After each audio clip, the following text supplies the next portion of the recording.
Are you ready to learn what red flags keep an eye out for when looking for love? Then we got you covered. I'm Brianna. And I'm Alex. And this is the podcast where we unpack reality TV and call out the bullshit. So that you show up confidently while dating and in relationships. Welcome to Ditch the Script.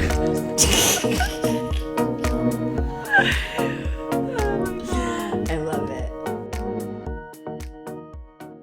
Hello. Hello. Hey there. Hello. Sparkle, sparkle, sparkle. Hi. We're sparkling on everybody today. Sparkle, sparkle, sparkle, sparkle. Yes. Welcome to this week. We're covering BIP. We love Bachelor in Paradise. It's so much fun. We do. And I just want to say a quick tidbit today because I went to Target. Yeah, of course. And this has nothing to do with the story. Sure. But on my way back from Target, I was looking. So it's getting cold here in the desert. I'm actually like low key freezing. What's the temp? What is the temp today? Let's look. Because it was like in the 40s the other day. Where are we at? Damn. Oh, yes. Today it's high of 73, low of 45. So Well, the high is good, but the 45, I did not know. Oh yeah, it gets chilly. It'll get cold. So my story, I'm seeing snow on the mountains, right? Which is beautiful here. Gorgeous. And then I'm realizing, oh, Bachelor in Paradise. And I'm like, it doesn't make sense that they decided to do it so late this year. Because usually BIP comes out when it's still summer months, summer vibes. So it's kind of like you feel like you're in paradise with them. You're sweating. By the pool. Mm-hmm. But now I'm like bundled the fuck up, like no bikini top on whatsoever, not poolside. And yet I'm staring at all these people in Mexico having margs at the time of their life. And I'm like, oh, okay. Yeah, art is not imitating life right now. Yeah, no. I get it. Not at all. So that's my story. Yeah, well, I hope Target was so successful. Riveting. Oh my gosh, it was. I got this fun little pullover crew neck, crop little look. Cozy. Some other cozy things. That's basically what inspired the trip to Target because as winter descended upon Palm Springs, I found out really quickly that when I left my previous apartment, I threw out a lot of winter clothes because I was like, this isn't me anymore. Like, it's not my style. So needed to replenish the sweaters. Well, to be fair, it was like 110 degrees for months. So it was like, it didn't, like you threw out all of those clothes and then it didn't become relevant that you would need more of them until you got to that time. Yeah. Excuse me. And if I'm looking for an excuse, I kind of was like, I wanted new stuff. Cause like, they're just especially with sweaters, they just lose their sparkle. They lose their sparkle over time. They do. It's like, they become pilly. They transition from like really soft and like comforting and really cozy to like itchy. Yeah. And you're like, what is my dryer doing to this thing every time? It's ruining them. The dryer ruins clothes. Yeah. What a glow down.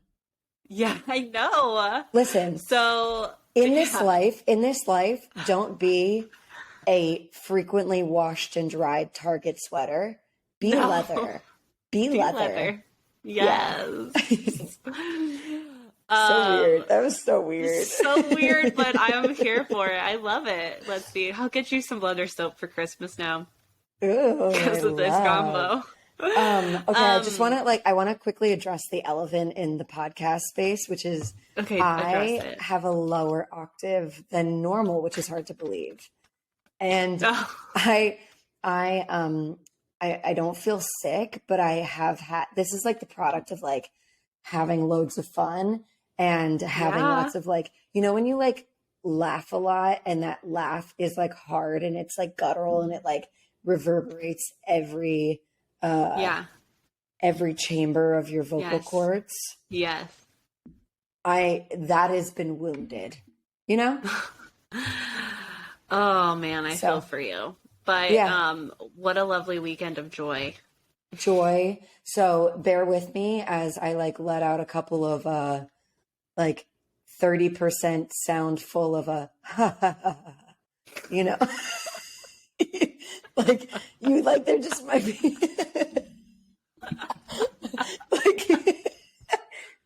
like this like, right now. Stop damaging your vocal cords, bitch. Yeah, like, stop like there might just be like sounds that like you have to like imagine like they're like you can hear it, but like really they'll just be like whispers. So just bear with me, okay? I think you have such a sexy, raspy voice. I love it. Whenever my friends are like this, I'm like, you sound so hot. Hot. You sound hot. Yeah, I think that this is a really good episode for anyone that like has a crush on me. So you're welcome. Listen you're to welcome. It back. Yeah. Play it in your sleep. Download this one. Yeah. Oh God. All right. I'm not going to do that anymore. So. We'll tag on some Brie, what's it called? AMR? What's it called? ASMR. She'll do some of that at the end for you. Okay. Listen, if it's gonna help me get my bag, I'm in. I am in. Yeah.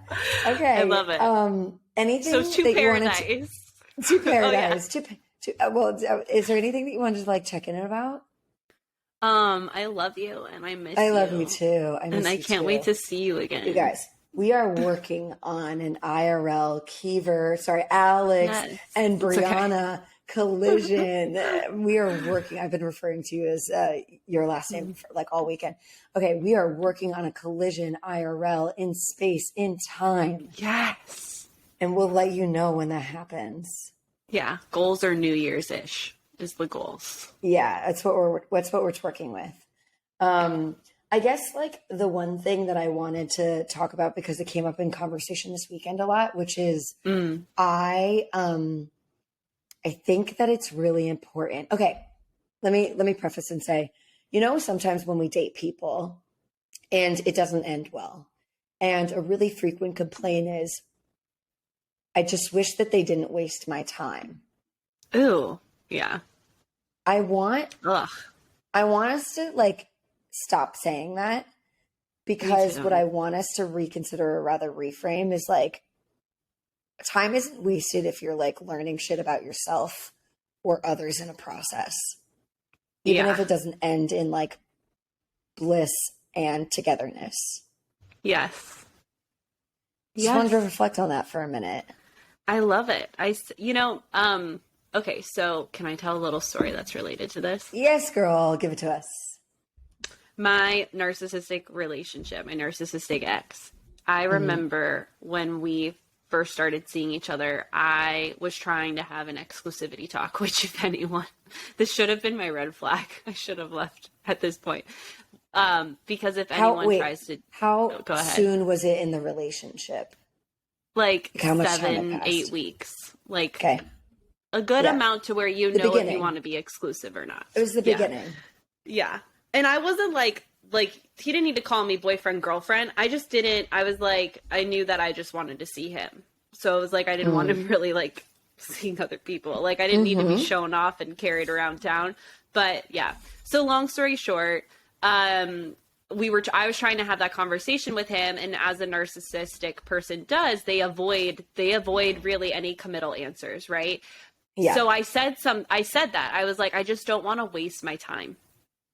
Yeah. And he flew off the handle at me.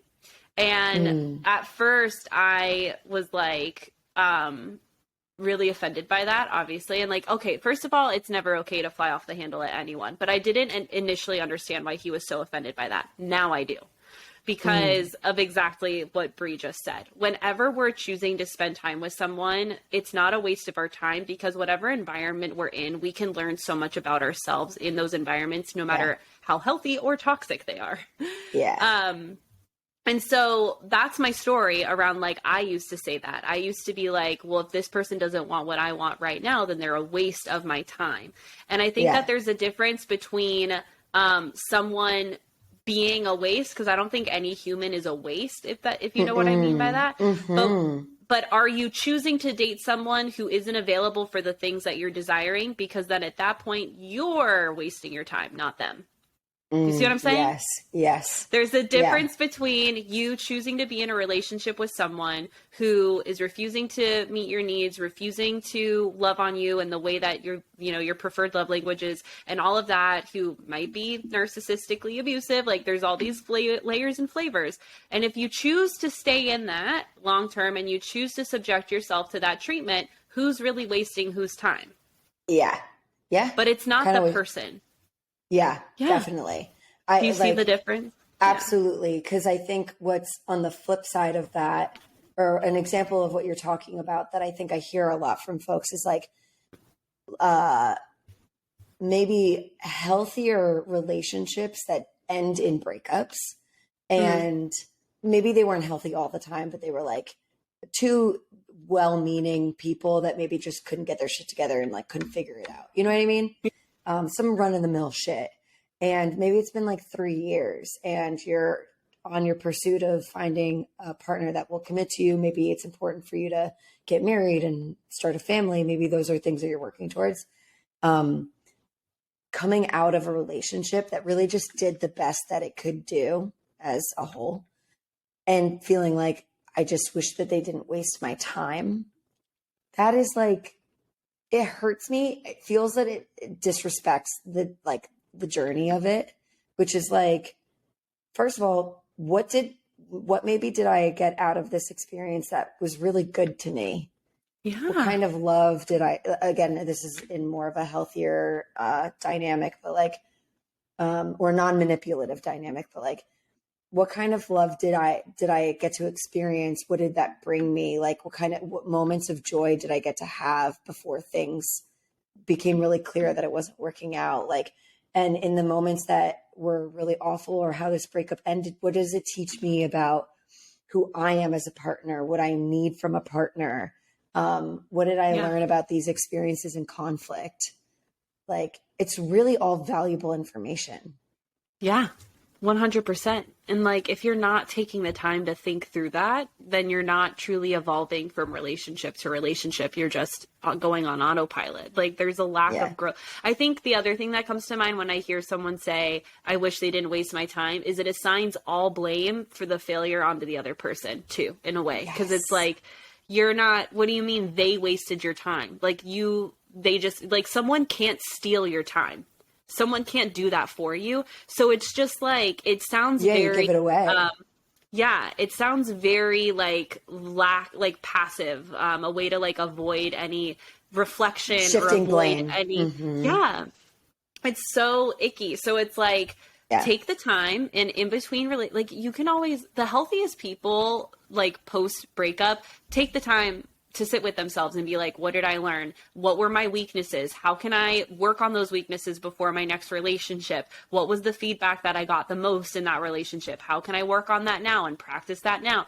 Like, because that is what allows you to transcend and makes your next relationship even better than the previous one you had. If you're not thinking any of that and you're just like, okay, well, that relationship ended and I'm going to go about my life, no reflection. They wasted my time, and then you're just dating again. What changed? There wasn't any. That's so such a good you're going to point. have the same relationship.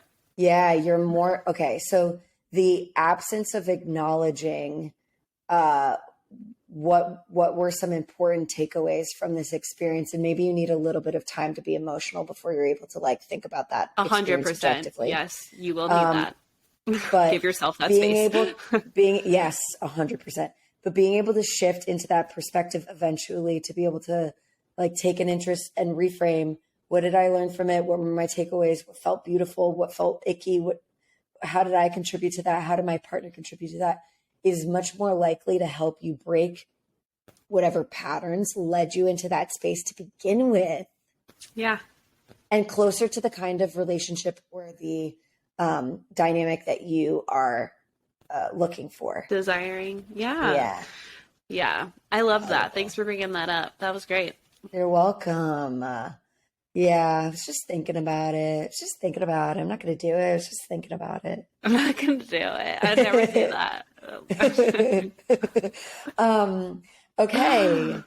BIP, BIP. Yeah. I'm singing a lot Almost in this episode. paradise. Yes. On heaven's door.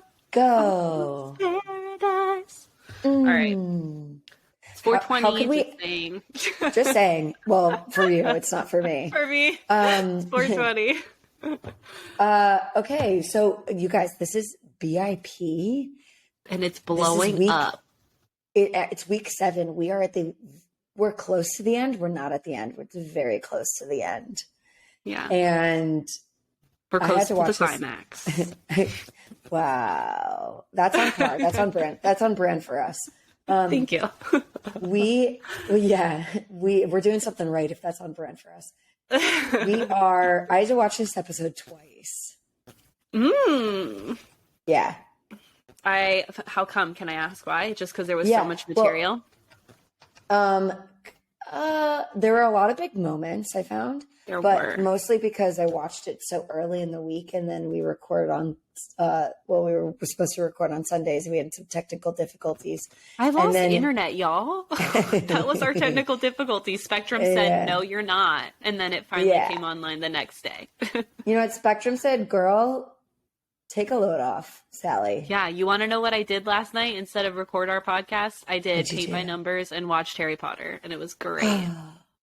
Watched Harry Potter on my phone because I couldn't stream it on my TV, but it was great. It felt like I was camping out with Jax in my living room. That's so really fun. Cute. It's really cute. But anyway, okay, here we are, Monday, and so then I had to watch it again just to be like refreshed, revived, ready to jump in. Front of mind. Let's go. Yeah, let's go. So where are we starting? Okay, we kind of start where we leave off with Kate gets back from her date. Kate goes on a date. Oh my God, I did not like this entrance. I didn't like anything about anything that happened next. It was so icky. I also personally found, okay, so, all right, Kate gets back from her date from Hayden, and where we leave off from the date, she's like, Hayden's just like not the guy for me. Like, I have a connection with Logan, and like, I'm going to rock with that. But she comes back from the date and she's like, but also he has like finances and like, I want to consider that. But before she really gets there, she comes back from the date and Logan and her have a private conversation on the beach, and then it starts to rain and they like make out in the rain after a conversation that we're going to get into. But I found it to be very fake and producer structured. Did you? Her entrance in particular? No, I meant her whole conversation with Logan. The whole thing. Well, like, I don't know. It felt really manipulative to me, is what it felt like. It felt very much like, I'm going to push you to open up and be vulnerable while I share this much because I don't, like, it felt very like calculated, like icky. To have Logan like open up, and then finally she low-key agrees, but kind of not really agrees at the end. It felt really weird. I didn't necessarily assign responsibility to the producers, though. I very much I assigned the blame to Kate on that. Okay, gotcha. If I'm gonna be honest. If y'all have been rocking with us, Alex and I got really upset last week about like a number, like both Kate and Eliza sort of like using the dates as like an opportunity to test their relationships with excuse me. I'm going to have a couple wellness burps. So just. We're here for them. Yeah. Like get on this bumpy burpee ride with me. Bumpy burpee ride. Let's go. Yeah. And as you do that, I'm just going to continue talking because it's like, it's not just Kate, like, Kate and who was the other one who was like, let me test my relationship with them. A lot of them did it last week, and it made, Eliza, which by the way, look how that ended up going over, like blew up in her face. Okay. And slow your roll. That's all I'm going to say. That's all I'm going to say. Get there. We'll get there. But I'm just going to say, like, the testing of the relationship situation only leads to pure chaos and hurt feelings and abandonment wounds being triggered. It does not serve you. You either are interested in pursuing someone and that is that, you know, or you're not quite interested enough. So you're going to be open and transparent about who you are seeing, or you don't. There's no like, let me be weird and conniving about, you know, making a decision to provoke you to tell me what to do, which is just no. Absolutely. Kate comes back, and her gripe with Logan when she goes down to the shore and like talks to him is that she goes, before I left for the date, you seemed really aloof. You were really aloof, really blasé. You didn't seem like you cared if I was going, which I beg to differ. I think that he very much like expressed like, I like don't love this. He was pretty like chilled about it, but he was like, but you do what you got to do.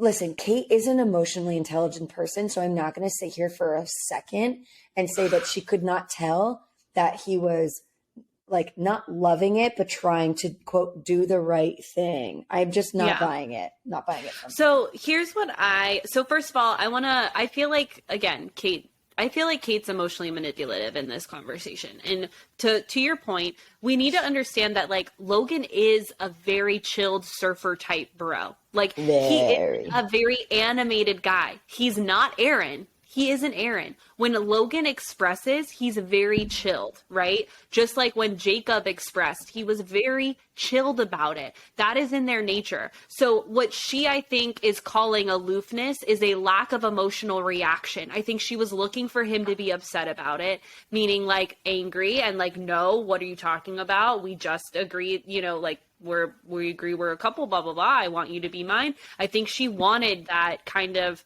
for lack of a better way to put it, testosterone type outburst from him. And he isn't that kind of guy. And by the way, an emotionally intelligent and respectful man wouldn't be that way.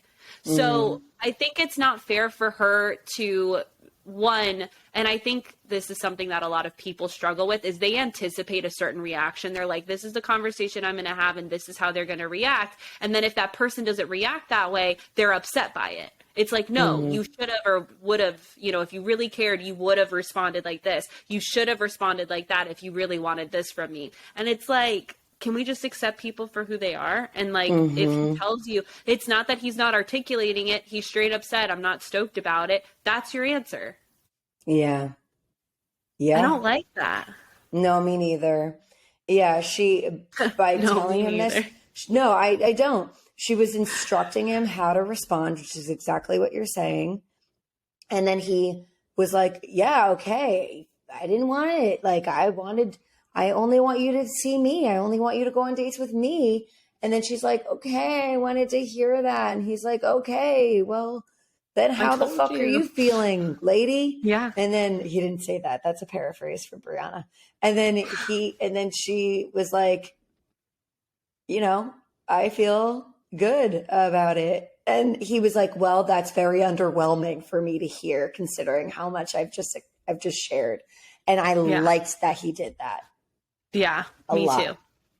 Because it was like she was trying to like pull this like emotional ribbon out of him. And he did, after putting him in a very uncomfortable on edge position all fucking day, like that, I feel for Logan. I feel like he was emotionally whiplashed that day, plus the alcohol, because very much I could tell when he was talking to Kate at this moment, he was a little tipsy-turvy, just because, like, the glaze in the eyes, you know? And so it's like, you emotionally scar the boy, right? You're like, we're going to be together. Yay, you went through the whole hard battle of like dealing with that to go on the date. Now you have each other and now you're going to like test the relationship. You're going to hold his reaction against him and then simultaneously be like, give me more, tell me how much you like me so that I feel comfortable admitting to you, I don't want to be the one to go first. You know what I mean? So it was just so... I didn't like it. I did not care for that entire conversation. The part of this that I found to be really producer constructed is one, them having the conversation on the shore and in then the like rain. Cue the rain. But like they're kind of beefing, and then it felt like I didn't hear this, but I imagine that I could hear that like the producers would be like, okay, now like kiss and make up, pick her up, which from our perspective, and a point that I want to make, creates this illusion that that entire back and forth was like normal, healthy, and ends in romantic fantasy. Right. I have a problem with that. Same. And that's why we do this show, because that's the whole thing. Yeah, because it normalizes that kind of, like, Gottman Institute uses language like you're sliding into the decision instead of intentionally making it. And they talk about this concept a lot when couples go to move in together, right? Like you slide into it. It kind of just happens instead of it being like, okay, do we want to take this next step? If so, what does that look like? What would be your boundaries? What are my boundaries? Let's have a conversation about bathroom privacy and like whatever else you need to talk about, finances and all the things that go into cohabitating, right? So couples, and this happens a lot with moving in, they're like, oh, we've been together I've heard couples move in a couple weeks to 3 to 6 months after dating. And in my opinion, that's not long enough. And that's me. I'm owning that. That's my opinion. That's not scientifically backed. But that's what I feel like just happened with Logan and Kate's relationship, is it was like emotion. Let's just slide into some sort of exclusivity, but not true exclusivity. It was very vague. And now we're having this hot, heavy notebook-like romantic makeout session in the rain.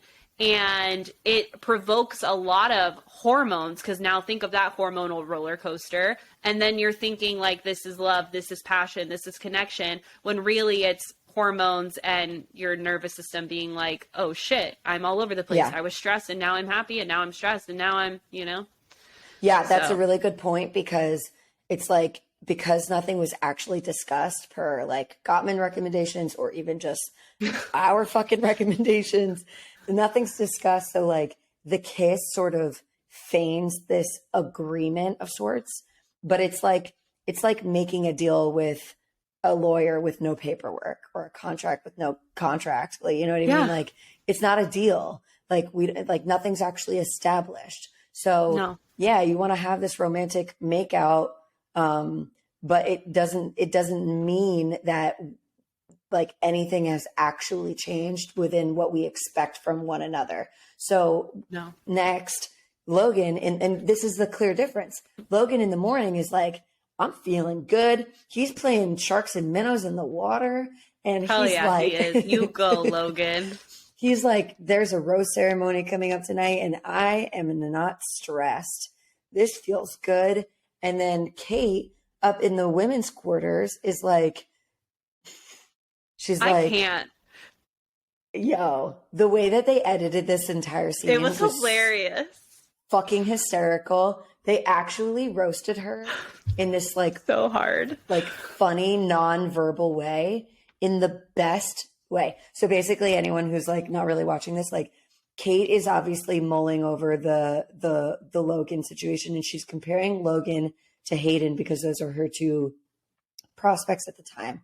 And although Logan, you wouldn't think it, because in my mind, I was on the Logan side of like, okay, so I guess that means you're together. So Logan's down there totally thinking we're good. And she's up there not talking about Logan in any kind way at all. No. She's comparing Logan and Hayden because of their ages, because of their financial status, because of their jobs, and roommates. She's making their living situations, and also like she's trying her best hand to be like funny, and the way that ABC edited this is like they like layered all of her conversations on top of one another, because she's making the same statements about the same feelings to different people, different girls. And honestly, like she's just saying the exact thing over and over and over again. And listen, don't get me wrong. I get it. When you land on something that you think is funny, you're telling a story, you might tell that same story to another friend, and maybe you tell it to another friend and just hope that no one ever knows. But like, you're all on the same beach. You're all on the same beach. You're all being watched by the same cameras. I kind of felt for her, because I was like, fuck, like I could do that with all my trainings. Emotional regulation. Like I would be the same thing. That's work. I know that's work, and it's what I do, but I have the same jokes that I crack. You know what I mean? So it's like, okay, but you know what? Like comedians do the same thing. Teachers do the same thing. You know what I mean? Okay. I even had tour guides. Jane, okay, wait. Quick pause to validate your point. I was in Italy with my family. Newsflash, I'll never stop talking about it. I went to Pompeii with my brother, and my brother had been on a tour, on like a guided tour in Pompeii like 12 years before. And he found some random tour guide from the internet, totally legit, but like just Google searched tour guide for Pompeii that could fit in the time that we had to be there. And not for like, I kid you not, this girl, the tour guide who was phenomenal, she said the exact same joke that Jamie recalled from an entirely different tour 12 years ago. So listen, when you're working, repurpose that material all you fucking want. But when you're on a beach and you're just navigating your personal life choices, get creative, ho. Get creative. Sorry, Life lessons by Brianna. Yeah, no, it's great. Yeah, I got passionate for a second. I don't really. We don't really mean it. Yeah. Anyway, sorry. Yeah. So basically, I learned so much about Logan just from watching them roast her. I learned he has 2 roommates, that he's like 24, that he doesn't have 6 figures laying around to spend on his dog to keep him alive. Yeah, and I learned that Hayden works out at Equinox as well. Yeah, and we learned that Kate has a trainer. She has a trainer. It was the most personal, vulnerable things that I've learned about anyone on the beach so quickly, compared to all these other like dating talks and Crocs and Narwhal little Croc emoticon thingies. It's true. It's true. It was hilarious. Yeah, so that was funny. I did like all of that considered, because it's all like hysterical to recall. What did you think about Kate's sort of waffling between the emotional connection that she was like building with Logan and her consideration of Hayden's finances and how that factored into her decision? I mean, okay, if I was the girl in the vanity, on the vanity that she was talking to that morning, I would look at her and be like, I thought you guys made out last night and you were happy, so I'm confused. Are you still figuring it out? Like that would have been my like friendly yet not like very blunt way of being like, girl, get your fucking shit together, because if you're sitting here telling me that Logan's not a man enough for you, but how you left Logan last night very much has him thinking that, that's not kosher. Like, figure your shit out before you pull someone and pull on their vulnerable heartstrings to then come talk shit about them the next morning. You know what I mean? Yeah. What I think, as far as like the money versus like love factor, I think that a lot of women, or people, not even women, I think people can struggle with this. And to that I say, what life do you want? Because I don't want to shame anyone for wanting a relationship with someone who has money. Like, I get it. Yeah. But what matters at the end of the day, when you're 80, when like negative visualization can be very powerful for this kind of thing. When you're 80, when you're on your deathbed, what do you want to be able to say?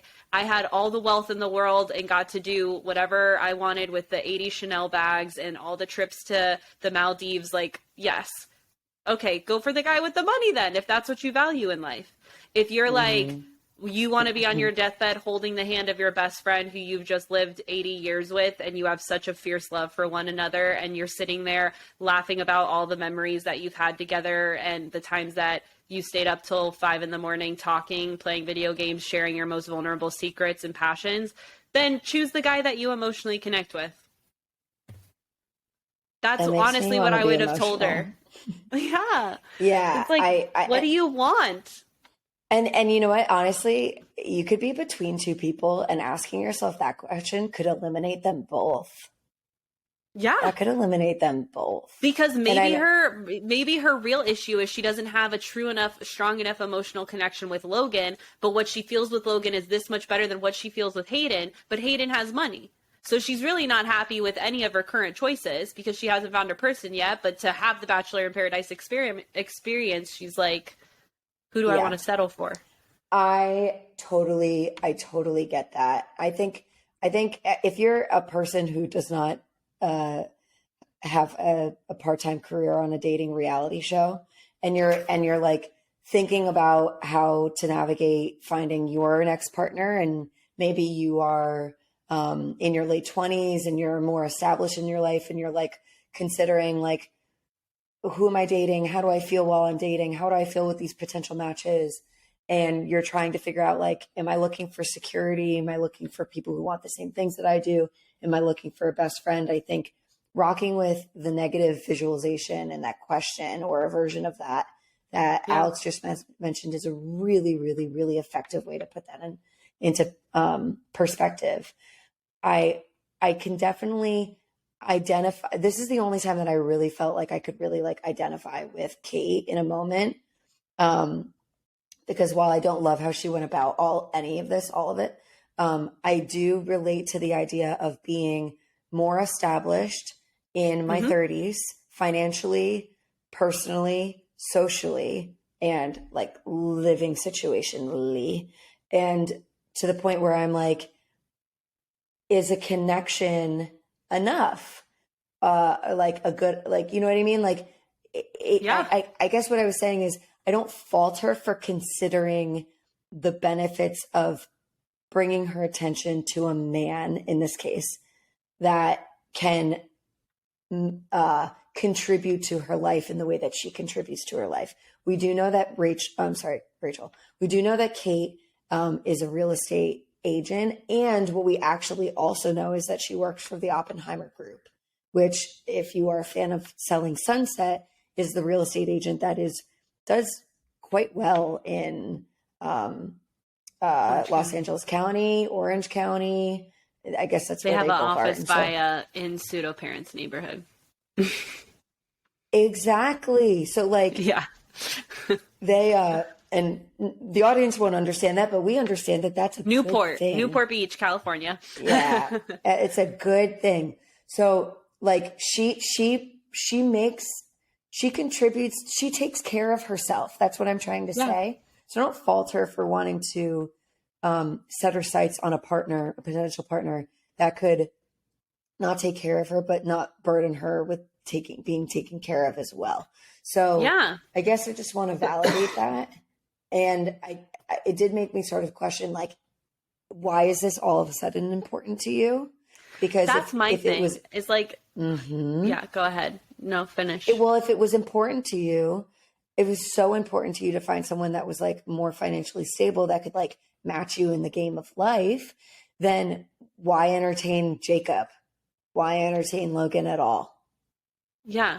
And why have that conversation with your girlfriends? Because like, I also want to draw a parallel to seeking, like, brainstorming with girlfriends about these kinds of things. Like, I have these two guys that I'm interested in, to hear the pros and cons of both. That's not something that's like negative. I don't think that that's a bad thing to do. I think we all should do it. I think leaning on those, especially if you have friends, like I would do that with Brie in a heartbeat, and I will do that with Brie in a heartbeat when I start dating again. But we already do this, but just right now. But yeah, and like have a person that you trust who has a good head on their shoulders. Because I also want to say that, like, just fair warning, be smart about who you go to. That's not the issue here. The issue here is when this conversation is happening, because she very much made it seem the night before that her and Logan were good, because he told her, like, I just want you to be mine. And she was like, I want the same, is like kind of, she said something in agreement that wasn't exactly. And I remember I should have watched it back just for that quote. But it felt very much like they were some kind of an item now. And then we only find out by the next morning, she's having all these other thoughts. And it's like, figure that out before you make someone be so vulnerable with you that it feels like you're a couple now.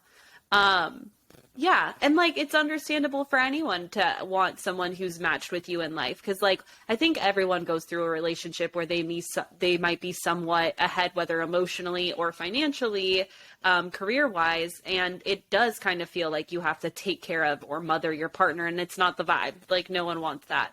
So yeah, so but that wasn't the words she was using. She wasn't like, I'm really concerned about his emotional intelligence. I'm really concerned about what he wants to do with his career. Whereas look at the way Victoria handled almost a very similar thing with Victoria or with Johnny and Alex. Alex, who it was very much implied, and I think it came up, like he was set, like he had his life together. He was like, had a career, had finances, had all that in play.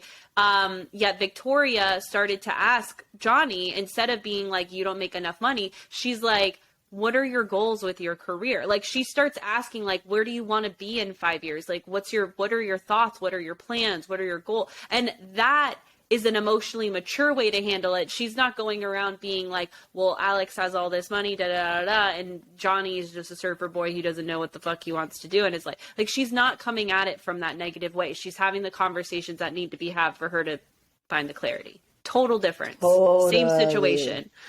Yeah. Yeah. Definitely. Which one got more airtime? Yes. The toxic one. Yeah. Interesting. That is I didn't even piece that together. That is very, very, very similar, and Victoria handled that totally different. Yeah. And in my opinion, a much healthier, mature way. Yeah. Agreed. I totally agree with that.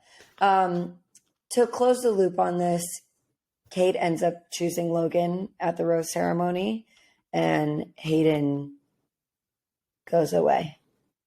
But that's that. Can we talk about how she delivered the rose? She's like, yes, we can. She calls Logan. Logan comes down, and instead of her being like, I've thought a lot about it, and I really love the connection I have with you, and I'm excited to grow our relationship and see where it goes, she kind of intimidates him. She's like, I need more from you. Can you give me that? And he was like, yes. He didn't like it. He did not. And he agreed. Yeah. And then afterwards goes to tell his buddies, I'm not quite sure what he means, which I hope is a conversation he has with her. I hope he sits her down and is like, so about that, let's talk about it. You're telling me you want more. Great. In what ways? Be more specific with me. Yeah. Because if you want me to pull 6 figures out of my asshole right now. Girl, I don't got it. Yeah. If I could figure that out, I'd be a millionaire, and I would teach the world how to do it. Sharing is caring, Alex. Yeah. Sharing is freaking caring. Yeah, hopefully that's what we see in this week's episode, but time will tell. I'm not holding my breath. Yeah. Yeah. Okay. So next big ticket item, Genevieve and Aaron. Yes, I want to talk about Genevieve and Aaron, but I also want to talk about just something that's super funny. So we have this whole Kate and Logan thing, and then all of a sudden it's cocktail party. And I paused at this moment because I was like, wait, we're already here. And it was 15 minutes into the episode. And I literally wrote in all caps, WTF, that means there's going to be drama. Yeah. I was just shocked at how fast we got there. So let's talk about Aaron and Genevieve. There is a lot that comes up in the cocktail party.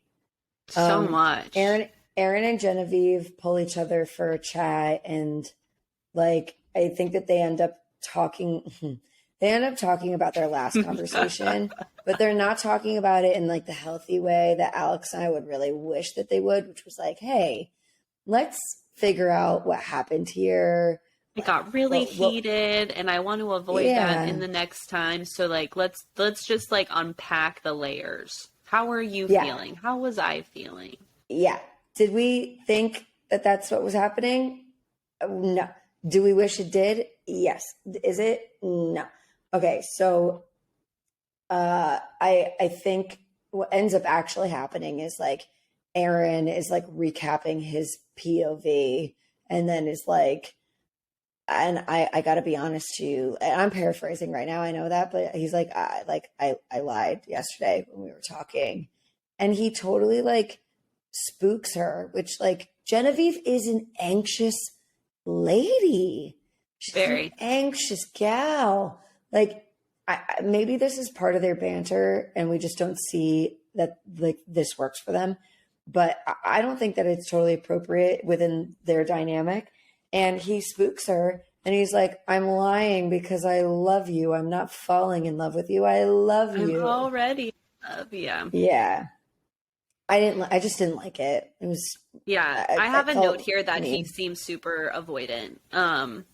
There's definitely, I want to like be clear here that he's displayed some narcissistic tendencies, especially in the last argument we had. Like there are some pretty like textbook things that were said on Aaron's part that were grade A, like gaslighting, blame shifting, projecting, all of that. Now, I also want to say, like, I've seen some very emotional, mature qualities from Aaron. So this is where my practitioner brains goes like, okay, so is he just like super avoidant?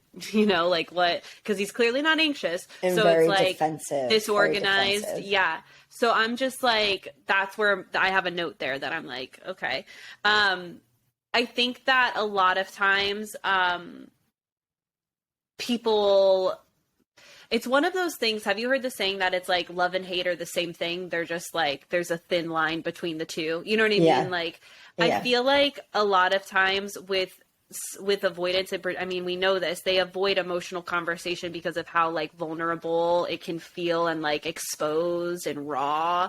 And I feel like Aaron gets like that when these words are thrown around. So I feel like the reason he did this is to avoid the conversation of like, hey, that got really intense, because that's too much. That's really scary for him to like talk about. So instead he's like, I just want to make this night feel really good. And so I'm going to say that I'm already in love with you. Now, I'm not going to say whether or not that's true. I'm not Aaron. I can't tell. I'm not in his body.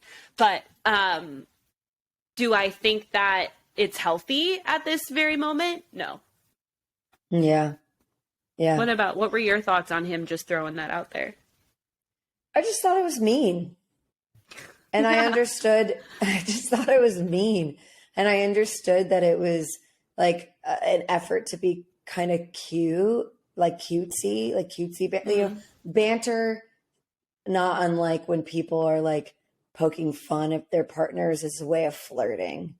It felt like very, like that's what he was trying to do. But to me, it just felt mean for a girl who is quite reactive and almost often assumes that she's about to hear the worst thing she could possibly imagine. That I just was like, man, you really just made me anxious for no reason but your own like entertainment and pleasure. Yeah. What do you feel about people who poke fun at their partner for flirting? Ooh, you want to know why this is difficult for me to answer? Because you like doing it? Because it's not that I enjoy... Yeah. Short answer is yes. I have been known to be like a pokey flirter.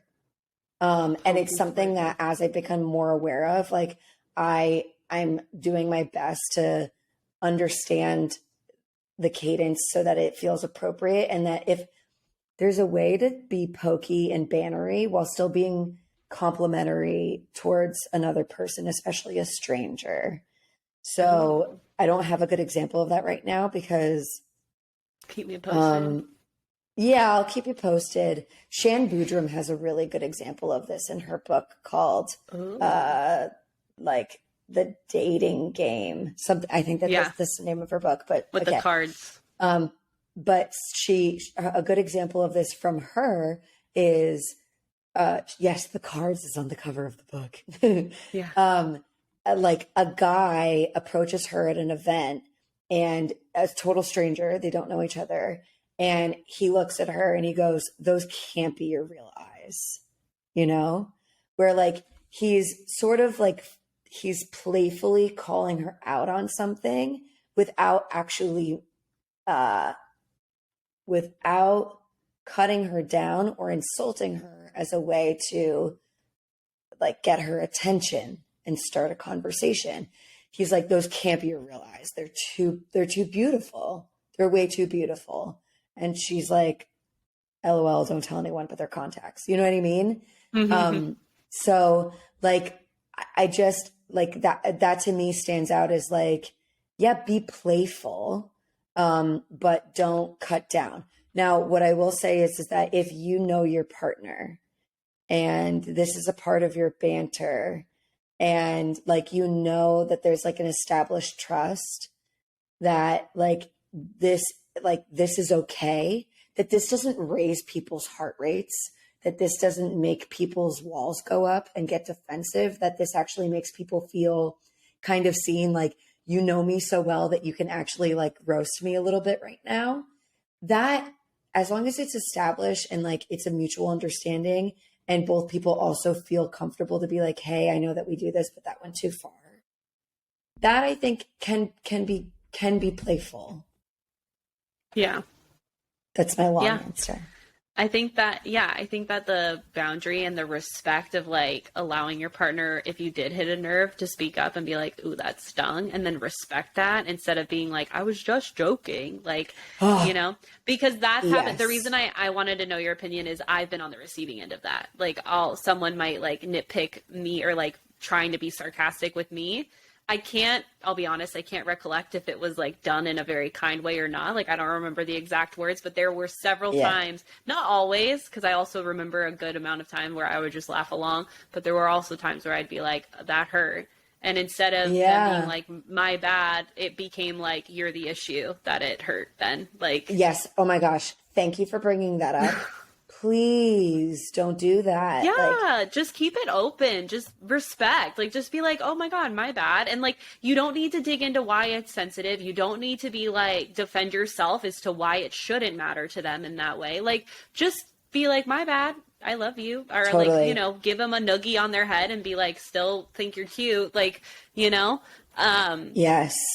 Yes. Because for me and my own process, I feel like I'm okay being made fun of things once it's passed and like once I've healed from it and recovered. But I think there's like too soon, that joke of like, well, too soon, I'm joking about that, too soon is a thing. Yeah.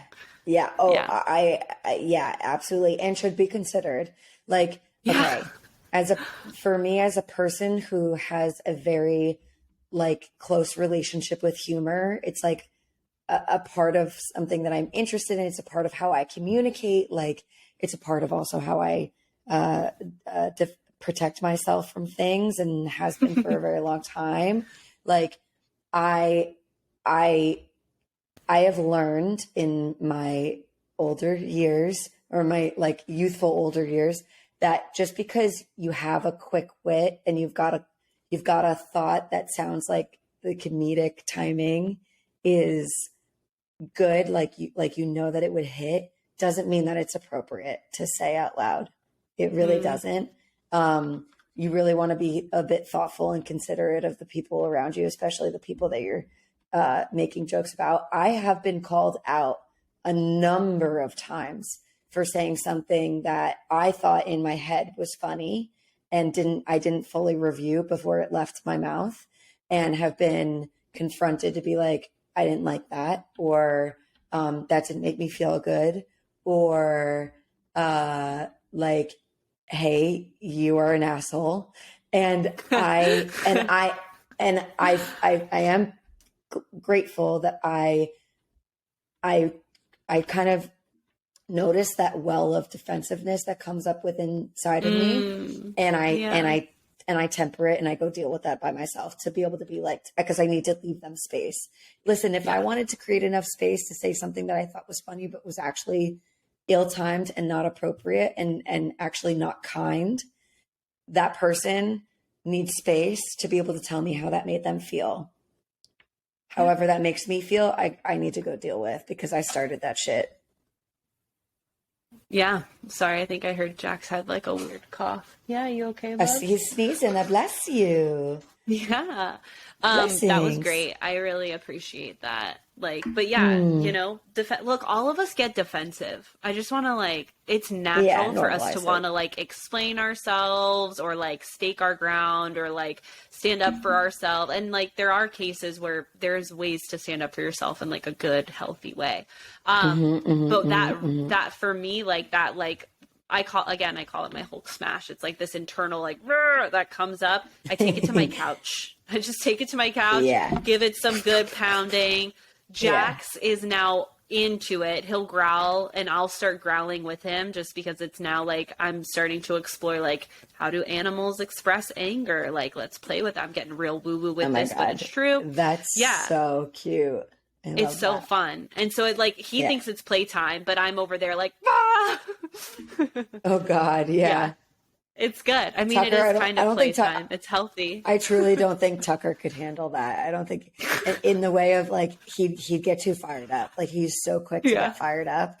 So I'd have to shut a door and like rage on. Leave him. I'm going to do that next time I need to do that. But it feels so good. And then I'm always like flabbergasted at how quickly it'll pass. It's like a good 2 minutes is all I need and I'm done. Yes. Yeah. Okay. Back to the island. Thanks for coming with us on that quick helicopter flight for around Mexico. Now we've landed back on the beach. So rose ceremony. No, before. Oh, before rose ceremony. We're at cocktail hour. Sorry. Cocktail hour. We have I think that the biggest thing that happens here is Eliza's conversation with Rodney. Rodney's making a very, very, very intentional effort. And honestly, feels a little bit more inspired, but by what Eliza was asking of him, which is to be more assertive and kind of dominant, to say like, I want you. I only want you. Like, I want to make sure that like, I want you to trust and believe that if you choose me tonight, like I'm going to make this worthwhile. I'm going to take care of you. I'm going to have your back. I'm going to make you mine. And to me, I don't know Rodney, but like my feeling was like, I don't know if that's actually so natural to him. Like, yes, being a good partner does seem quite natural, but it didn't feel natural to hear him be like, I'm never going to let anyone take you away from me. Like, you are mine. Like, it felt more like, oh, I'm trying to learn from what you're saying. Trying to parrot back what you want me to say. Exactly. And Eliza didn't seem, I mean, she was like, yes, I just wanted to hear this. This is great. But she also didn't seem to like bought I believe into you. it. Yeah, exactly. Like she did what she was like, oh, you make me feel really, really reassured. You make me feel so much better. Like, thank you so much. Like, that's so nice. They make out, they do kissy, kissy, kissy. And then what seems like immediately after, she gets pulled to have like a private one-on-one moment with Justin, where he set up like a gummy bear date, which, did you catch this? Okay. No, I didn't, because I don't have many notes here. Okay. Justin is like, here's like gummy bears. And she's like, you listened. And you know what it reminded me of? What? It reminded me of when Justin made, or like he didn't make it. He had a cake for Jennifer's birthday, where it was like, and I am reserved. I want to be very clear. This is an assumption I am making based on my own personal opinion. I do not have any facts on this, but Justin to me kind of feels like I'm listening intently for your likes and dislikes. I'm going to use those likes and dislikes to create intimacy. Not inherently a bad thing, but my effort kind of stops there. Yeah. You know what I mean? Yeah. Yeah. This is a quality. Again, I'm not going to label Justin a narcissist. This is a form of love bombing, especially when it is used to the extent that Brie is sharing. That's as far as I go. This particularly came up with me actually with my narcissistic parent. Cause like whenever there would be like an abuse cycle that like ran around, the quote unquote apology I would get is some kind of purchased item thrown at me that's like very unemotionally attached, but like, hey, I bought you this new thing. Cool. My bad. Like that, it was like, let me just try and make up. Let me just try and like get on good ground with you. Let me just try, you know what I mean? And so this is and again, in this instance, he's not trying to make up for anything, but he is trying to win over Eliza. I almost forgot her name. Yes. Like, what's her name? Yeah. There's so many. Yeah. So yeah, it is like that because, and that's like, it's actually I'm glad you brought that up because that's exactly it. Like, this is why I tell clients to be careful about being overly, like, oversharing initially while dating, because same thing, they can use those vulnerabilities to be like, I'm never going to treat you that way. I would never do that to you, you know? And then all of a sudden, this actually a perfect example that I'm not going to steal from a client. She was sharing with him that she had a previous divorce, something that's like, obviously I've been through myself. It's not something that we like to share with the world, although now I'm here sharing it publicly, quite literally with the world. Safe space. For a while I didn't though. And like, by the way, not everyone is called to publicly shout about their divorce from their social media or their podcast. Totally. So anyway, my point is that later down the dating road, like a couple weeks in, he starts to say, well, since you've been divorced, you've never had a healthy relationship. You're the issue. You need to listen to me. And then it became this whole like recurring theme. Like, you don't know how to be a good partner because you've never had a good relationship. So and this is, again, why like love bombing has so many layers, because yes, at first these things are going to be used to like hook you in, and then be very careful because they can come back to bite you in the ass. Absolutely. So, yeah. So she has this date with Justin in the cocktail hour, and like she is loving it. And I don't know if it's the editing of like the way that the editors sort of like put these dates like side by side, not side by side, but like one right after the other.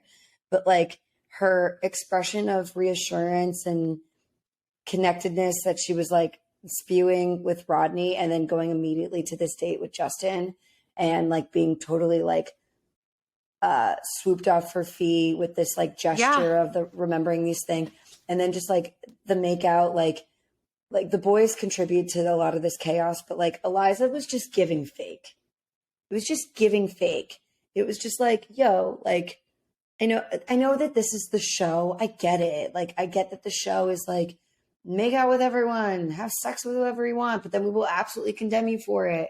And I know that I'm actually playing a role in that right now, but it just felt like she was not ready to make a decision between the two of them, which I really feel for her on. And yet I didn't feel like, I don't, again, personal opinion, I don't feel that Eliza is emotionally mature enough, or mature enough in general, to be able to intentionally engage in both of these relationships at the same time to figure out what actually is best for her. I'm not saying that she doesn't know what's best for her. I'm not saying that I would know more than she does. I'm just saying, like, listen, girl, if you're thinking about what you want, you need to be prepared to go into these situations with a little bit more of an intentional focus, and less of I'm going wherever the wind takes me with both of these connections and seeing like how I feel, because she was very flustered, very confused.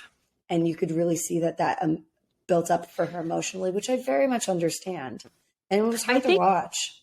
Yeah. And I kind of want to like shed light on, okay, I'm going to just call, like, from what I see, in my personal opinion, I feel Justin's being manipulative. Okay. I own this. This might not be, I'm not speaking for Brie. I'm solely speaking for myself here. I feel that this is a manipulation, and whether or not Justin would be a perfect partner for her or not, I can't claim that ground. But here, the reason why I think Eliza was so distraught, especially the conversation that she ends up having with him by the car when she lets him go, because we'll eventually get there too. It was very manipulative. And someone who is emotionally distressed like that, it's a sign, because the second you pull that person out and you give them a day or two away from the manipulation, they will have clarity. They'll be able to think, because their brain isn't being bombarded with all these like love bombing, pokey, emotionally charged statements that leave her system in a state of panic and distrust. Like, I don't know what decision to make. I don't know what self-distrust. And it feeds on that. He's telling me he loves me. He's being so kind about it. He's telling me that I need to be happy. He's telling me I need to do, and this is what I want from a partner. And then you have this guy over here that you've already grown. You've kind of explored that relationship a bit more. So he's not pulling out all the magic tricks, because he's like, I know what we have, right? But then you have this guy who's just like, he's laying it on thick, Yeah, right? talk about laying it on thick. Yeah. Cut to an inside joke that we just started before we started recording. Sorry for leaving Yes, you that's out of inside it. between us, but that's okay, you guys. That is that's a sign. When someone is so emotionally distraught like she was, it is a sign of manipulation because they quite literally are so dysregulated, they can't think logically because they're too emotional about it all. And the reason they're too emotional about it all is the environment that they've been exposed to. So I really feel with Eliza, like, I think her biggest fuck up, she shot herself in the foot. Her biggest fuck up was wanting to make Rodney jealous and instigate him to like stake his claim with her by entertaining Justin. She thus entertained Justin, got exposed to his manipulation love bomb tornado, right? And he's good at it, and he's also charming, you know? And now it's like she's lost in the emotional sauce because she has two guys, one who we all, including the Islanders, feel, or I guess I should say Paradisers. Sorry, Paradisers feel because so they're natural. Like, and he's so grounded and he's a good guy and they all know him and they all love him and they've seen him together and they've already been exposed to what Justin's put other people through, that Justin has broken his rapport with a lot of people on that beach. So it's like, it's intense. Girl, you just and I said, feel for her. You really just laid all of that out because it's so true. It's really, really, really seems important as like the audience here to pay attention to the way that the rest of the people on the beach were talking about their one, like absolute certainty that Rodney was the right call for Eliza. Yeah.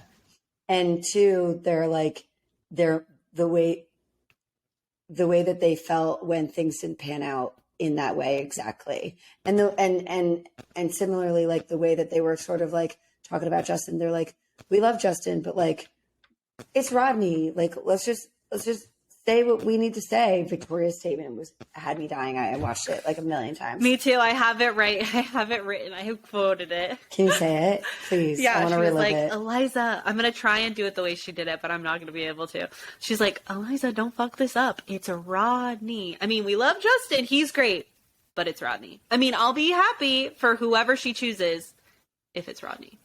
Yeah. She basically said it like that. It was so freaking funny. And I also was feeling it. I was like, yes, girl, like I'm with you. Like, so what ends up happening is Eliza chooses Rodney. He hugs her. He's like, no one's ever going to take you away from me. Which I thought was a little weird. And then she's like, she walks Justin out. She goes to say goodbye to him. Justin's like, you do whatever you need to do to be happy, girl, but like, I still love you. That's a paraphrase, but that's basically the sentiment. To your exact point, which I didn't see it through this lens, but now that you put it this way, I totally agree with you. It was very much like I'm gonna say the right thing and do the right thing and make over you feel and over like, and over again. Yeah. And make you feel like, you know, like do what you want, but you are missing something here, but also do what you want, but also you're missing something here. And then she's left feeling like, almost like a withdrawal. Like it was like she was going through a withdrawal. She is unsettled. And you know what? To someone else's perspective, this would mean, and how many people observe this as, she clearly had a better connection with Justin. Right? She clearly she clearly was emotionally way more affected by Justin, and some other people who also might feel similarly might even say she just let go the one. She let the guy go. Yeah. She chose the wrong guy. Like that was the one, Eliza, and sent him away because look at the way that she feels that he has to be the one, because look how distressed she is. Right. Yeah. So she comes back. She like connects with Rodney. This is where I think Rodney shoots himself in the foot. Is this part? Where? Tell us. So she comes down the stairs and she's like tripping over Justin. Yeah. And she gets to the bottom of the stairs and is still crying. And instead, Rodney at first is like, "I'm so sorry you had to go through that." And then he hugged her and starts also a form of love bombing, but I trust Rodney more with his emotions, but he starts laying it on thick where he's like, I love you, you're mine, I'm not going to let anyone take you from me. All this possessive language that to his, like, you know, she asked for that. But I feel it would have been, I feel that Rodney would have been able to soothe her more and actually keep her on the beach if he had been like, I'm so sorry you're crying. Do you want me to listen? Like, do you need to talk about what you just went through? How can I support you right now? Do you want time alone? The way that I had the same notes, I said, and I even felt this way about his, like one-on-one moment in the cocktail hour. Like, and I get that, like, you're trying to use whatever give her what she wants to give her what she wants, and also like to make your case is like the pick. But I think it would have been way more impactful, and it would have been really powerful to see if Rodney was like meeting her where she was at in the moment of like a really difficult decision. And then to your point, meeting her where she's at in the outpour following a very difficult decision. Hey, what was that like for you? Are you okay? What do you need? How can I support you? Yeah. Yeah. Because I think, again, she's now experiencing emotional whiplash. So Justin is saying all of these comments that are really lingering with her, because that's what they do. And then the emotional charge of like having to disappoint one. And then you have the other one that you're with, like kind of trying to push you to be like, be happy with me. We love each other. We're going to be together now. Yay, we're a couple. And that's very emotionally disorienting and chaotic, and is kind of a turnoff when you're feeling sad and someone's like, but I love you and we're going to be happy now. It's like, I don't know about you, but internally I'm like, fuck off. Like, I need to be with my feelings, and like that was really challenging, and I can't just like throw a smile on and like forget about the last, you know. And he said she took a while up there with Justin. So let's say like 30 minutes to an hour. Mm-hmm. Like that's a lot to come out of down my walk of the stairs is not enough time for me to like regulate and chill. So Rodney meeting her with a polar opposite energy, kind of like a happy puppy dog. It's like, ooh.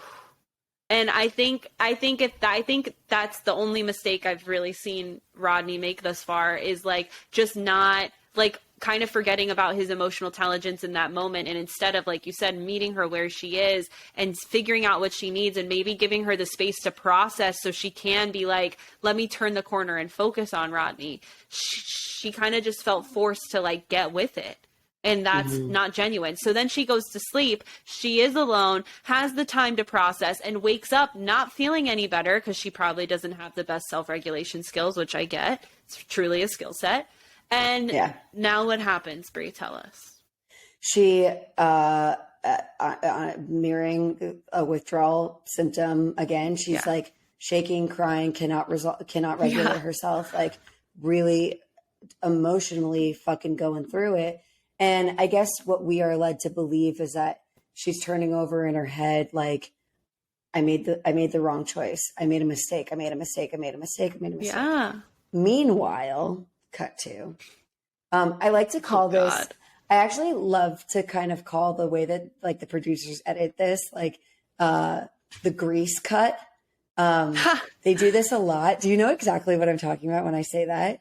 No, but maybe I will when you describe it. Well, you laughed in a knowing fashion. So I laughed because like Grease the musical, like I'm like waiting for it. Yes. Yeah. So I'm what is it? Yeah. Yeah. The grease cut, you know, when they sing that song, where they show both of their, I don't remember the song. Oh my God. Well, describe it. Maybe I do. It's in the beginning where it's like, they're both like, they're in their high school and they're like talking to their respective friends, and the screen kind of pans. Yeah. And she's in the poodle skirt.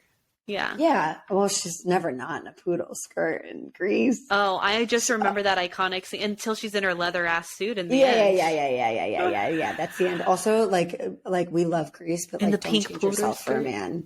Don't change yourself for a man. That was Alex. I've dyed my hair for guys. It's so not worth it. It's so not worth it. Don't do it. I cannot begin the list of things that I have done for a man's attention. Some of them are permanent.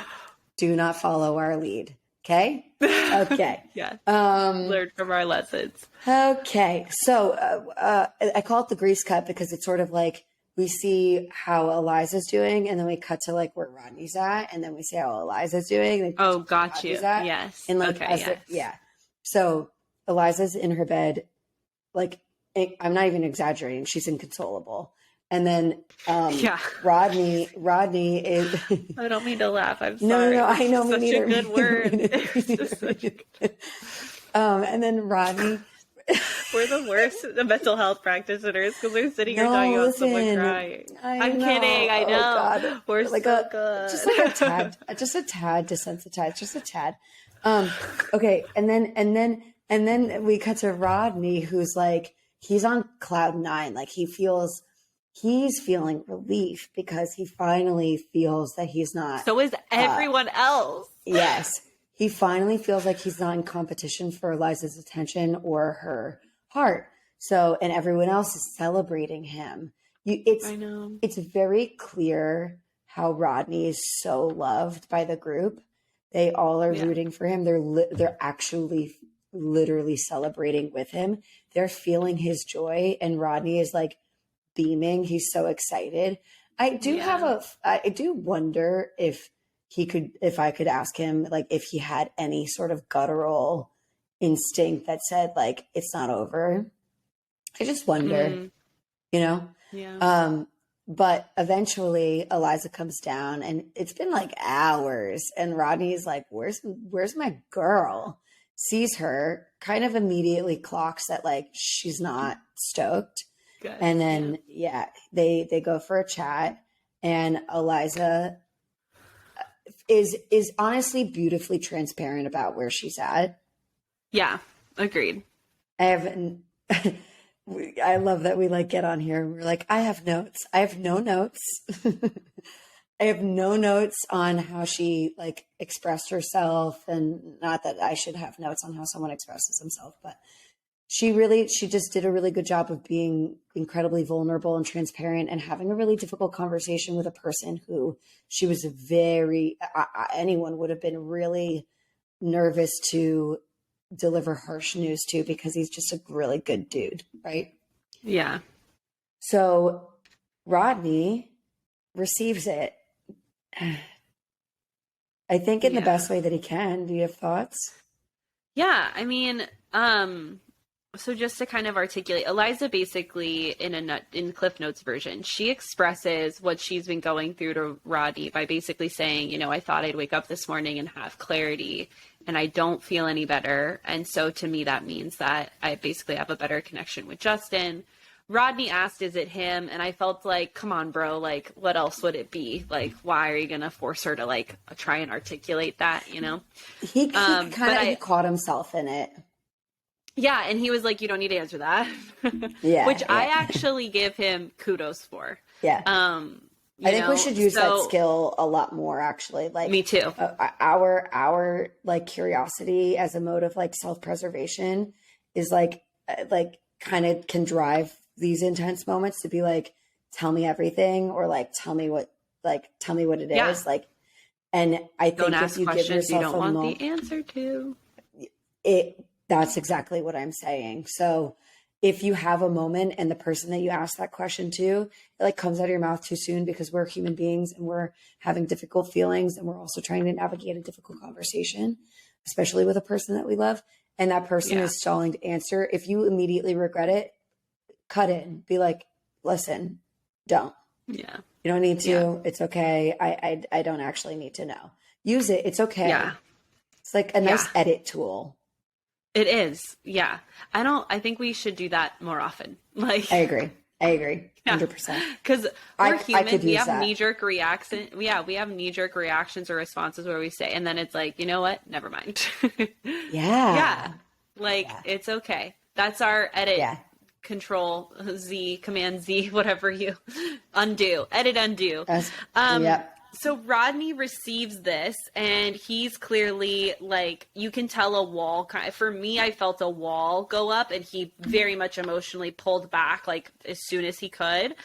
I thought he was a little cold, but I also don't fault. Like, I'm saying he's cold. I don't fault him for that. Like, me describing him in this instance, like, I understand. It's purely observational. Yeah, exactly. And like, it doesn't he's kind. He's still very kind while being emotionally reserved and pulled back. You know what I mean? Which I think anyone in this conversation would be. I probably would have been the same. Like 100%, I would have been like, okay, like I'm going to go take my tears elsewhere where like I'm going to be consoled, because I think there's a part of him that knows like she is not in a position to console him. Yes. And how beautiful is that recognition? I know. We do that. We do that a lot. We take all of our feelings to the person that just hurt us, and to be like, why did you do this? Why are you doing this? And it's not that like that person isn't like meant to, like, doesn't have responsibility in the way that you are now impacted and how you feel. Right. They're just not the best person for the job, plain and simple.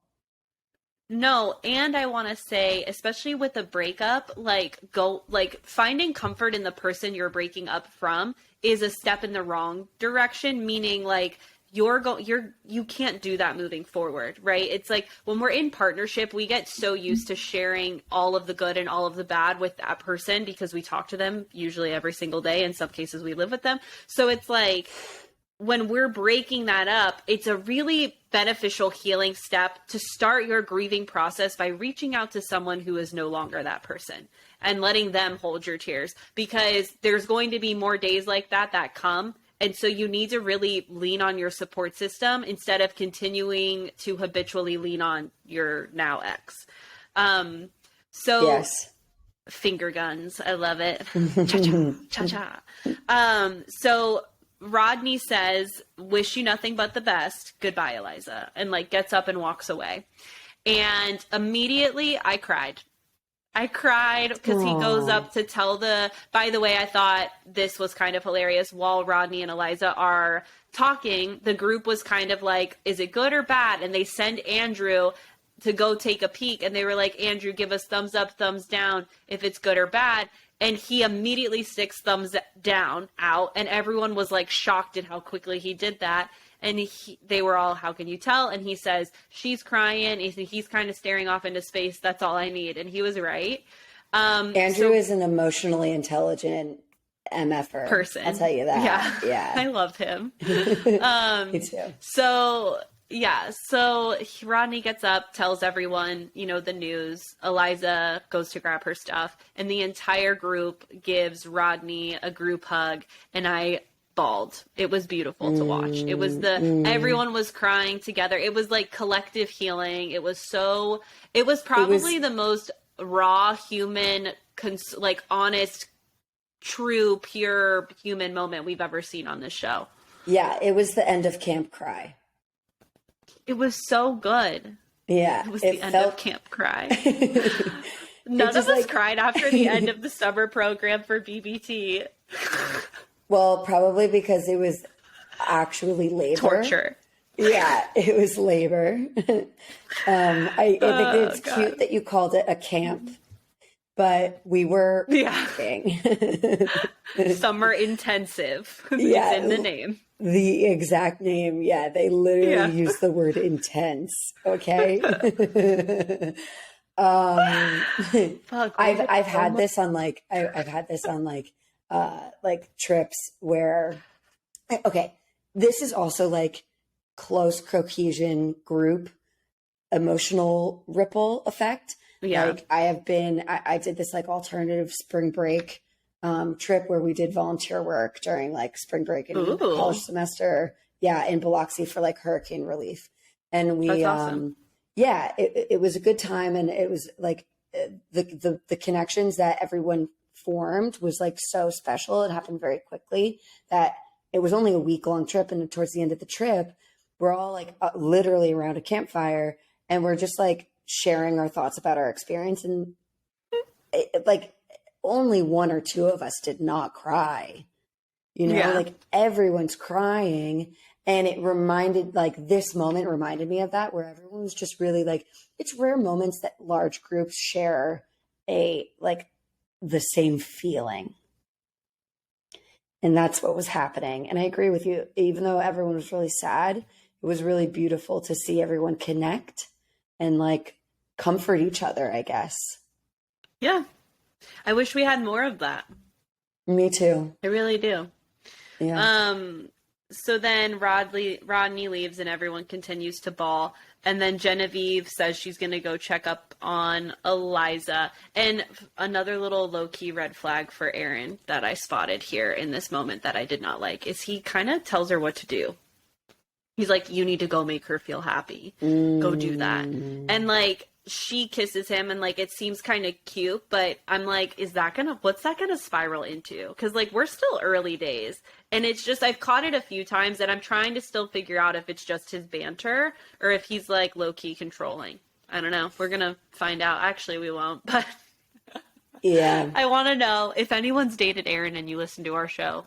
I want to know. Oh my God. Please email us, www.ditchthescriptpod.com. Please submit. Yeah. Oh my God. Okay. For real. Okay. Yeah. So Eliza shows up on Justin's doorstep. The end is basically what happens. Yeah. Basically that's it. Like,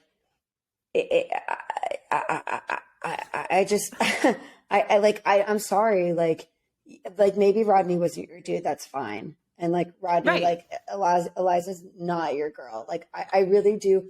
No shade to Eliza. I really do see a much better connection available for Rodney. I don't think I've met her on the show, but like she's out there. Because again, Rodney lives close to me. No, he doesn't. Yeah. Like 30, 45 minutes. Yeah. Oh, that is a ship I would set sail for the two of you. I would So come out here and let's go bar hopping in that area. Oh my God, Alex. We're looking for Apple Boy. Yeah. I don't know what our general age demographic of our listeners are. Some of them are about our age. Some of them are a little younger. If you're younger and you know what I'm talking about, we ship in Alex and me. Oh, we shipping hard. Shipping. You're funny. Yeah. I mean, like, he's very emotionally intelligent. And I just love what I like most about his demeanor is he's like a very grounded teddy bear vibes. You know what I mean? Yes. Sweet. Yeah. Actually, so is Andrew. You know what I could give a note to Rodney on in his future, because like he's so precious and like just like a super kind soul. I actually think he could tolerate being more transparent about how he feels about things that are of the negative category. He seems a bit of a people pleaser to me. So many people are. Girl. And then what's weird, you know what I'm noticing right now? Mm-hmm. I feel like people pleasing's been so normalized that when you're not a people pleaser, people think you're weird. You're an asshole. And I'm like, why? Yeah, no, I'm not. Yeah. Like, it's I'm really in people fascinating to me. I'm in people pleasing recovery. It's PPR, and and it is it's like saving my life. Like I only think that I'm like in a place in my life. I'm definitely only in a place in my relationship with my career because I'm in PPR. Yeah, always. I feel like life, I mean, I'm in that vibe where I'm like always a dedicated lifelong healer, grower, evolver, and learner. So it's one of those things where like, I say this all the time, new level, new devil. And it's so true with people pleasing because I've noticed like where I've mastered it in one area, I'm like, fuck, it's showing up in this area now. Oh, same. Yeah. Same. Yeah. It's fascinating. It's, you know, and so with that being said, let's head over to red flag, green flag of paradise. Okay. What all right. is your red flag for week 7 BIP? My red flag for week 7 BIP is going to be Justin emotionally manipulating Eliza with particularly the comments at the car. When he was let go and they were at the car, that whole conversation had me being dysregulated because I was like, I know what this is. He was very, very, very love bomby with telling her all the things she wanted to hear in a light that was really emotional and had a lot of tension built up around it because of the departure and all of that. And it really fucked with her head. And so that's my red flag, because to Bree's point, that's one that is easy to spot if you don't know what you're looking for and listening for. And can be taken as like, oh, but he really loves her. Oh, it's the one, it's the connection that she, you know, and it's like, it's manipulation 100%. Listen, if you have to ask and you're not certain, it's manipulation, babes. Yeah. What about you? My red flag, no surprise here. He just might get it for like the rest of the show, is Aaron. It's Aaron, specifically using humor to actually deliver of what could have been like a really vulnerable and sweet moment when he could have just told Genevieve that he loves her. I know I went on a whole tangent about like using her humor to like banter and flirt and how that's like okay sometimes, but also can be not okay very quickly. But what I didn't touch on, and I'll use this opportunity now, is that like, this is the moment he was telling her he loved her. Yeah. Mama no like. No. Think of what it does in the person. It's like a huge cortisol adrenaline spike. And like, we saw that in Jed because she started to interrupt and then was like, okay, no, I'm not sorry. And she's like sitting there like this. She's literally like on the edge of her seat because she's like stress response. And then he's like, I've already fallen in love with her. And then all of a sudden it's like oxytocin. Oh my God, I'm okay. Serotonin, dopamine. Okay, cool. Let's connect. Let's make out. And so it really like fucks with the person's system when you put them on edge like that for no reason and then deliver a huge love. Like we're talking about love bombing a lot, but like a very lovey-dovey, expressive, huge truth to deliver. It's a little jarring. Thank you. Thank you. Yeah. No, thank you. Like that's exactly why it was problematic. So thank you. And like, and all of those big don't words fuck attached. with anxiously attached people like that. Just don't fuck with us like that. It's the reason why I brought it up to begin with earlier. Like, please, like, yes, everyone has to be more responsible for their own triggers and their own attachment styles and how that interferes with their ability to connect. And don't fuck with people when you know that shit. Yeah. Thank you. Poor Jen's been like anxious. She's probably burnt so many calories purely from anxiety on this beach. Like she can eat all the motherfucking quesadillas she wants because that girl has been like on pins and fucking needles the entire time. Like, Jesus. Yeah, she's been working. Green flags. That's going to be hard for this episode. I have one. Okay, go Brianna. What is it? My green flag is actually how Rodney handled Eliza's breakup.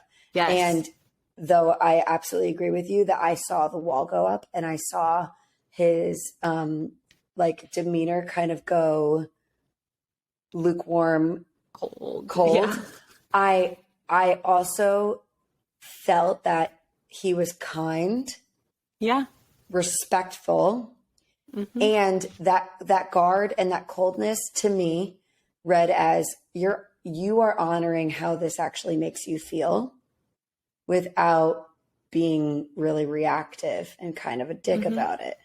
So if you got to be cold, be cold. He also wasn't emotionally manipulative about anything. He was just like, okay, I'm hearing what you're saying. I'm going to take it. And I'm going to, instead of like, let me remind you of all the good times we had. Let me try and make you feel a certain way about me again. It's like, okay, he just took it. He's like, all right, that's what you want. I'm going to respect it. Bye. See you on the next one. Or hopefully not. That's why he gets my green flag for that moment. Yeah, I love that. Okay, great. My green flag, I still can't think about it. Oh, wait, you know what? I also have a note in here that Michael is so my type, by the way, because we didn't really talk about them this episode. I forgot about it. But I will give my green flag to Michael this episode after he got a red one last week, because what I saw in this episode with him and Danny is he's really starting to open up more. And he seems more grounded and less like, I felt like with Sierra, I saw a little bit of depression come up. one night with him. I can imagine the scene. They were laying down on the chaise lounges talking side by side. But in that moment, it felt really emotionally heavy from him. But there's something about the way he connects with Danny that allows him to open up without being in the emotional whirlpool of what he is feeling. So it's fascinating. And what he went through. Yes. And what he went through. Yeah. So I give my green flag to, I guess I'm going to say them as a couple, because they're having good conversations and they're connecting, and it's really tender and sweet, and I'm happy for them. The end. Well, I think that's very appropriate. Okay. Thanks for hanging with us. Yeah, sorry we're a tad bit late. Oh my gosh, you guys. So BIP is about to end, and like we're going to cover the heckers out of it. But next, we are going to be covering 2 episodes at a time.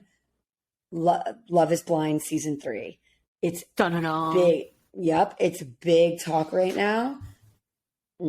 I am blind. I am very blind. All I've heard is that I've heard it from 3 people in my life, 2 of whom are mentors of mine. Oh, no, 4 people in my life, 3 of whom are mentors of mine, one of which is a coworker, that this season is gnarly. I have no idea why. I don't know anything. So I'm like very, again, blind to what I'm about to see. But because Bree and I are hearing about it, we're going to dive into it. So that's what's on the horizon. After the sun sets on Paradise. Yeah, we're diving in right now. We are going to, like I said, 2 episodes at a time. So the first 2, the next 2, so on and so forth until it's over. So we know that it's binge worthy. But if you want to hear our thoughts, please stick with us. I am so excited. Truly. Yeah. Really? Okay, great. That's making me more excited because, like, I really don't. I loved Love is Blind the first season. I think it's a fascinating concept. So I'm mixed. I haven't ever watched the second season, and now we're just gonna dive into the third. So let's go, baby. Okay, if you want to follow us on all of our things, go to Instagram and TikTok. Ditch the Script Pod. That's our handle. If you want to write us a question, go to ditchthescriptpod.com. You can also add /podcast to that if you want to apply for a 30-minute free mini session with us that we would record and air with your consent. Keep the conversation going. Share our shit. Let us know that you're sharing it. Let us know. Listen, we make these clips and I see that people share them. Our analytics say that you're sharing them with friends. Tell us. Let us know. Yeah. Tag us in it at Ditch the Script Pod, because then we can reshare it, you know? Yeah. And we love it. So that's it. That's all for us. I'm going to go on vocal rest. How about you? Vocal rest. I'm going to feed this dog who is like, woman, feed me, little Jackie man. And then I'm probably going to paint some more and watch Harry Potter again tonight because it felt so damn good. Hell yeah. I love it. Bree's like, I'm not a Harry Potter person, but that's okay. And I love that you know that about me. I hope that we don't lose followers because I'm not. Always. Yeah, exactly. I am your wizardy fantasy nerd of Harry Potter, Star Wars, Lord of the Rings, and Bree what are your big things to get down on? I love watching, I'm like really watching cheesy, like romantic comedy stuff. Like that's kind of my work. Oh, and I'm big like comedy nerd. Big comedy nerd. So Alex is your sci-fi fantasy Middle Earth gal. And I am your rom-com pop culture comedy nut like weirdo. Yeah. What a beautiful balance you and I have. I know. This is awesome. Why we complement each other so well. Explains everything. I love you. All right. Okay. And we love you collectively. Bye. Bye.